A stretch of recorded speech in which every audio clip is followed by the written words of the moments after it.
We have the erroneous perception that evolution is based on scientific data and creation is a religious philosophy. It is just the opposite.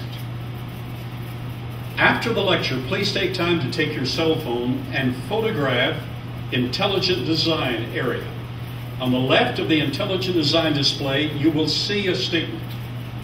Evolution begins with 7 assumptions. And this is all listed in the technical literature. Evolution begins with 7 assumptions, none of which has ever been observed in the field or proved in the laboratory. And then an evolutionary scholar, listed those 7 assumptions. The first is that life, organic life, could originate from inorganic chemistry. What did I just say? If life, organic life, could originate from inorganic chemistry, that means that your great-great-great-great-great-grandpa was a rock. I mean, just putting it simple. One of my friends was debating at a major university, and the professor was a lady. And he turned and said, "Man, what you're saying, that inorganic chemistry produced the first living cell, means that your great-great-great-great-great-grandfather was a rock." She said, "No, wait, no. Yeah. Had to agree, if that's true." So that's just the first of 7 major assumptions, none of which have ever been demonstrated in the laboratory or observed in the field. So evolution begins with 7 assumptions. Creation begins with 1 assumption. I mean, scientific creation, biblical creation, begins with the answer right out of the box. But scientific creation begins with 1 assumption. The extreme, overwhelming complexity we find in living systems and the universe to support those living systems requires a designer.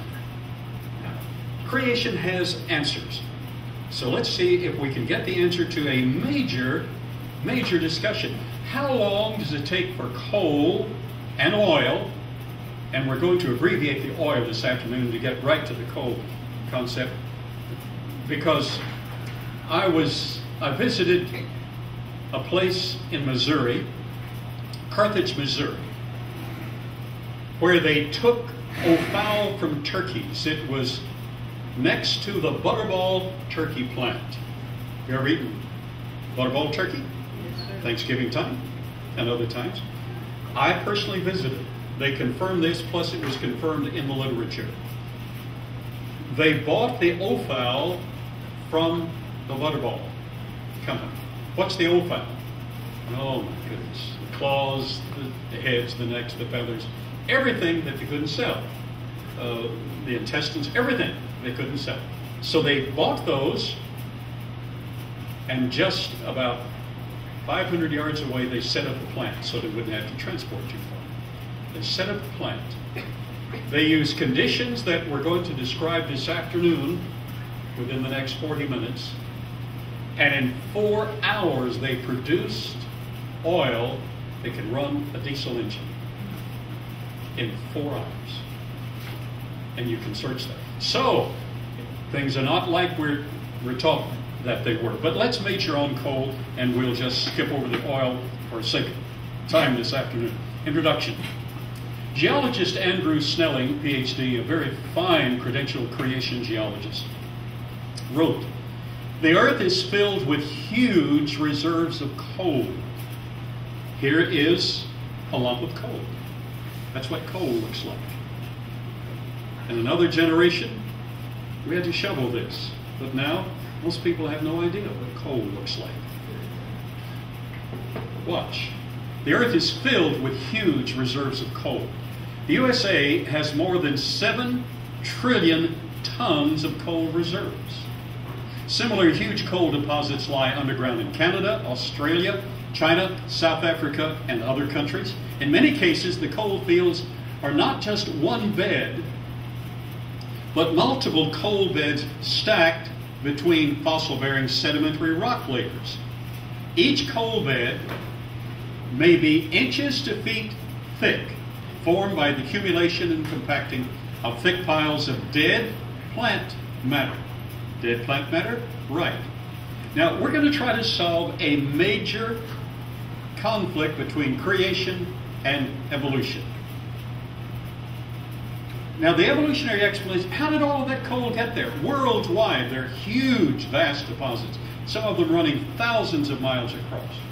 Just about any secular website, and I just chose one at random, could have chosen 20. Colorado Education, it could have done in New York, Texas, Oklahoma, whatever. They give the standard answer to, and I quote specifically, what is coal? Here's the answer, the standard answer, the evolutionary answer. Coal is a fossil fuel, well it is, created from the remains of plants that lived and died, well that's true. About 100 to 400 million, wait a minute, got off course. 100 to 400 million years ago, when parts of the earth were covered with huge swampy forests, well they got back to on track, but they slid off for a little while. Coal is classified as a non-renewable energy source because it takes millions of years to form. Well, go ahead and write it if you want, and that is what is taught, and if you contradict that, it's cross-grained. But hang with me for the next 30 minutes. The energy we get from coal today comes from the energy that plants absorb from the sun, correct? Millions of, whoops, off track again, millions of years ago. All living plants store energy right from the sun through a process called photosynthesis, correct? After the plants die, this energy is released as the plants decay, correct? Under conditions favorable to coal formation, however, the decay process is interrupted, preventing the further release of the stored solar energy. Well, they get back on track pretty well. Millions of years ago, oops, sorry fella, hang on. I hope they will listen to us as we've had to listen to them by mandate. Dead plant matter fell into the swampy water over the years. A thick layer of dead plants lay decaying at the bottom of the swamps. Over time, the surface and climate of the earth changed, and more global change again. Well, it did change. Global warming again. Well, it warmed pretty quickly and then it cooled down. More water and dirt washed in, halting the decay process. This is a good illustration. Came from a secular source, and it is an excellent illustration. It just adds the millions of years that do not qualify. It shows the plant material, basically lycopods. Lycopods are fern-like materials. Fern-like plants, they're lycopsid club mosses that today grow about 18 inches in height. But in the fossil record, they got up to 120 feet tall. First, there's decay, aerobic decay. What is aerobic decay? That means oxygen and air, normal air, are present. Then that gets down, that's all covered over until the decay is now anaerobic. No free oxygen can get to it, so coal begins to form and it gets darker and darker. Well done. And then coalification, but it needs 100 degrees Celsius to begin the process, centigrade. What is in Fahrenheit? What's 100 degrees centigrade?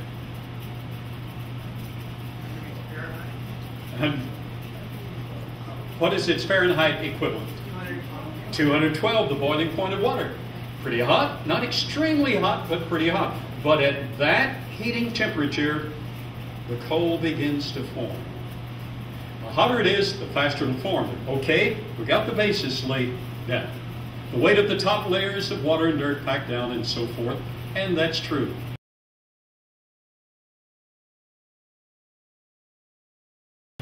This section, it simply says over a period of a few weeks, they were able to turn coal into oil.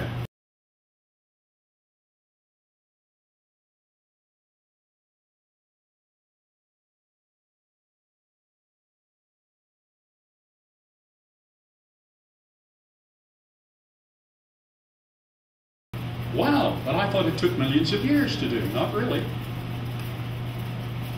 The results were illuminating, at less than 300 degrees centigrade. 35% of the oil shale decomposed, etc. Finally, 250 weeks. Wow. In a matter of just a few years, not millions of years, but in a matter of a few years, this was a secular source demonstrating that under these thermal conditions on the Earth, they can get the highest grade form of black coal, anthracite coal, the highest grade form, in just 4 or 5 years. Wow. Oil forming under the ocean now. Sewage to oil. Wow. Who would want to do that? Well, that's one way to take care of a lot of problems.